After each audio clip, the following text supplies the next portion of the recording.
As we reflect on the history of the Mastersingers, we see many parallels between how we started and where we are today, facing challenges and circumstances no one could have ever predicted. From 9/11 to COVID-19, through it all, we've remained committed to singing on, harnessing the power of connection through music.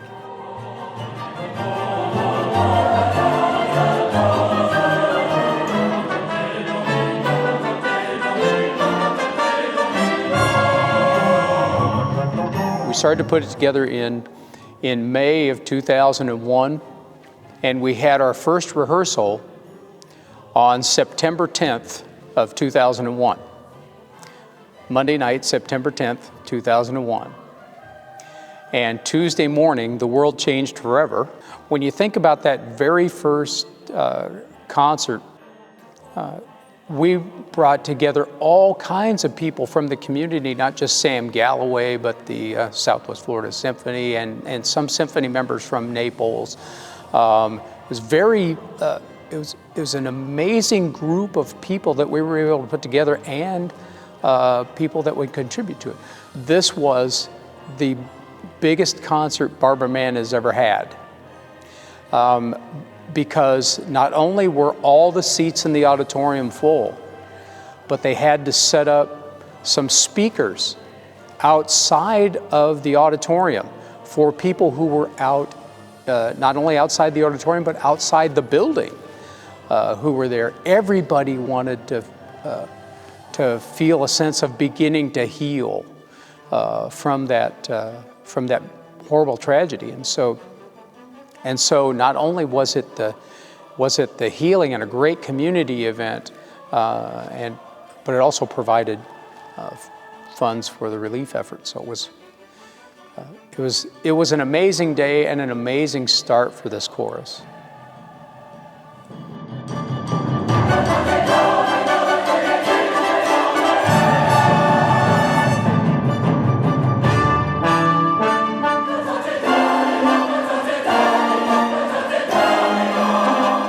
It's community music from members of the community, and that's really powerful.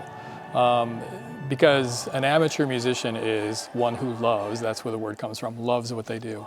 And so they're not there because they have to do it, they're not there because they should show up because they're getting paid, they're there because there's no place they'd rather be. When I first started with the group, the very first concert I was involved in, major concert, wound up being a fundraiser for the victims of a tsunami that took place in Southeast Asia. And that's been part of the DNA of this group, is that it's not just for themselves. Music can bring people together in order to do greater things. And so I think that's been an important part of the glue that's held a group like this together. Any group is going to have bumps and bruises, but this group has survived their bumps and bruises because not only do they care about the music, but they care about each other.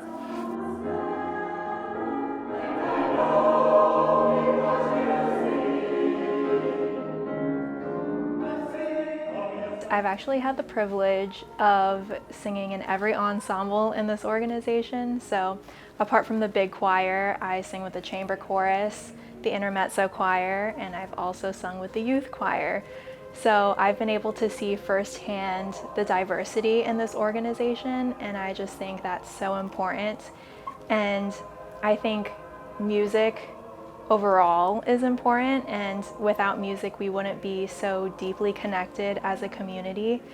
Music brings us together physically, and it also has the capacity to connect us emotionally, and that connection transcends all of our differences. And the music we create together and share together bind us into one. And we come from all different ages, different backgrounds, races, and that music and passion and togetherness that we create overflows into the community. And that's what's super special, and that's why I continue to sing with the Mastersingers.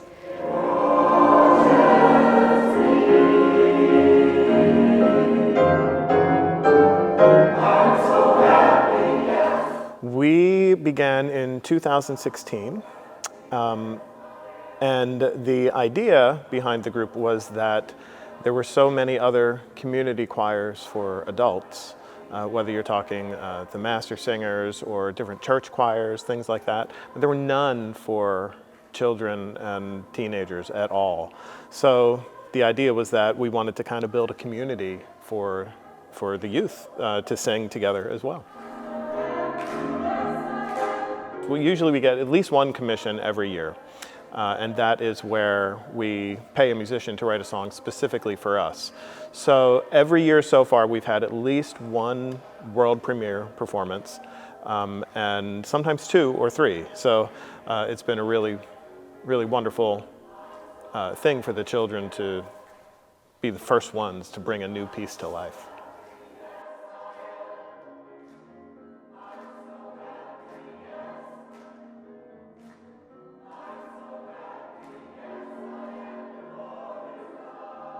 Whole quality of life is what the Intermezzo is part of. And that's what we're invested in. From Shannon to Janet, who's our collaborative pianist, to our tech assistant, to me. I mean, every one of us have had some sort of family experience with someone who had a dementia diagnosis. And so we've lived this, we've walked the walk and talked the talk, and we know how important it is to have somebody reach out to you and to stay connected. And that's what this is about. It's about staying connected through music, through the idea that your brain entrains to rhythms and things that we don't even have to think about.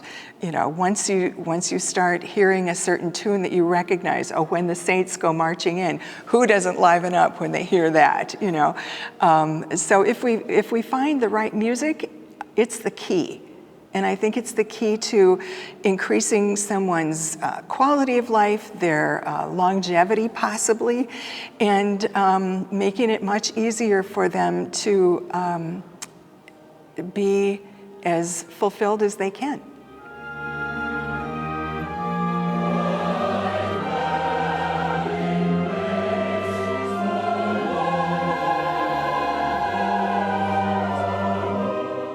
When I started as artistic director in June of 2019, my main goal was to speak to the mission statement of the ensemble.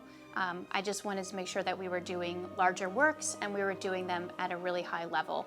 And so we kicked off the season, we were working really hard, we had lots of performances, and our last one ended up being in February because when COVID hit, we had to cancel the rest of our performances for the season. So over the summer, I attended lots of workshops online, on Zoom, as many of us are attending lots of things these days, and learned all about how we can safely go through singing at this time. So we performed Messiah in December outside with an orchestra, and that was a huge accomplishment for us. We were really excited to put that together. We did a recorded performance, and we did that on Facebook and YouTube. People could watch safely from their homes, and when we recorded like 8 feet apart from each other, and everybody was masked, and we took circulation breaks in the space as well so that the air could circulate.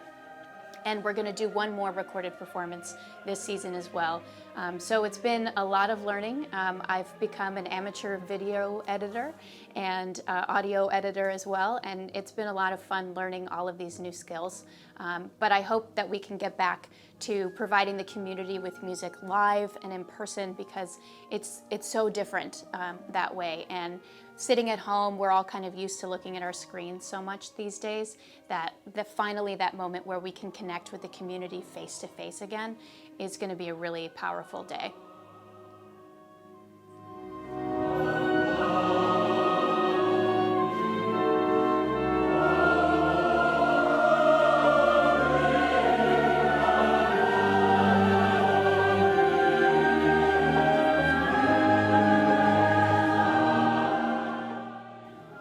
Now it's time to look forward to the next 20 years. You can count on us to sing on, and we invite you to join us as a singer, be our guest at an upcoming performance, and add your support as we bring the community together in song.